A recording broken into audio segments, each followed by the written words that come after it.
Je m'appelle Andrei et je vis en Ukraine. Je regarde aussi la TV et j'ai vu qu'il y avait une rubrique intitulée « La voix du peuple ». Et c'est pourquoi je voudrais vous parler en raison de ce qui se passe actuellement. Aujourd'hui, le monde entier parle du risque de guerre entre la Russie et l'Ukraine. Je suppose que vous vous intéressez à ce qui se passe réellement en Ukraine et que vous vous demandez si ce que les médias diffusent est vrai. Je suis la voix du peuple et je voudrais vous dire comment nous, le peuple ukrainien, nous voyons cette situation. D'après ce que les médias diffusent, l'Ukraine est très activement réarmée par l'OTAN et les États-Unis. Les informations font état de nouvelles livraisons d'armes qui arrivent presque quotidiennement par voie aérienne. Mais notre peuple ne veut pas la guerre, car de manière générale, les gens ici ont de tout autre souci et ne voient aucune raison de prendre les armes contre un pays voisin. Les Ukrainiens ne paniquent pas. L'économie, les entreprises, enfin ce qu'il en reste, ne veulent pas cet alarmisme. L'économie se montre bonne amie avec tout le monde. Les entreprises ne sont pas encore remises des restrictions imposées par le Covid-19 et saisissent toutes les occasions de coopérer sur le marché. Comme des bombes, cette guerre de l'information déchire toute la scène de l'information avec l'agitation guerrière et les bruits de bottes. Et il est vraiment difficile, même pour les personnes qui regardent la télévision, de ne pas paniquer. Même le président de l'Ukraine, le ministre de la Défense et le président du Conseil national de sécurité et de défense s'accordent à dire que les médias occidentaux ont proféré des menaces exagérées. Le président Zelensky a dû prouver au président américain Joe Biden que la menace dont parlent les Occidentaux n'existe pas. Zelensky a appelé à ne pas attiser la panique, car cela serait mauvais pour l'économie ukrainienne. Cela n'indique-t-il pas que ce sont les politiciens occidentaux qui cherchent à attiser le conflit, et non les dirigeants de l'Ukraine ou de la Russie, et encore moins la population?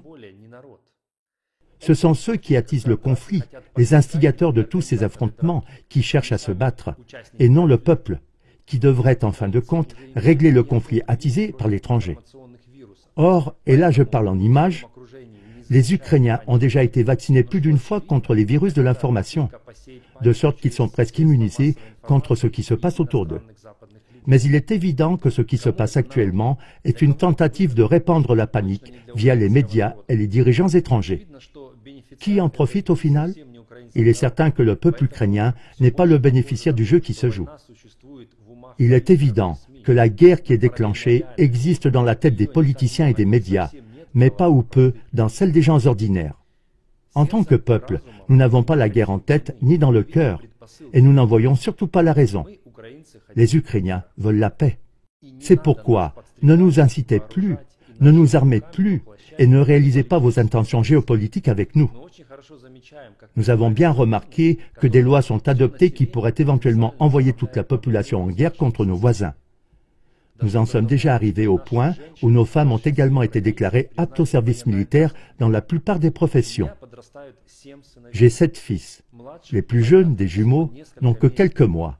Et notre fils aîné a été enregistré il y a quelques jours au bureau de conscription comme il se doit. Je ne suis donc pas du tout indifférent à ce qui va arriver à mes fils. Seront-ils utilisés dans un conflit créé artificiellement? Nous en avons assez de l'instabilité et de l'incitation d'être exploités et trompés.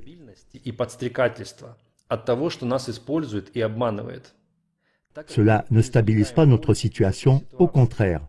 Nous souffrons physiquement, économiquement et socialement depuis des années. Nous, le peuple, nous voulons sortir de ce jeu et ne pas participer à une guerre dirigée par des étrangers. J'ai l'impression que la plupart des Ukrainiens ont compris la tromperie à laquelle nous sommes soumis depuis des années. Les instigateurs extérieurs doivent être paralysés et la paix régnera. Nous ne laisserons pas ce bellicisme et cette division s'installer dans nos têtes et dans nos cœurs. Et nous souhaitons que nos politiciens fassent de même, qu'ils ne se laissent pas provoquer et qu'ils soient courageux. Je nous souhaite à tous la paix. Je m'appelle Andrei et je suis d'Ukraine. С вами был Андрей из Украины.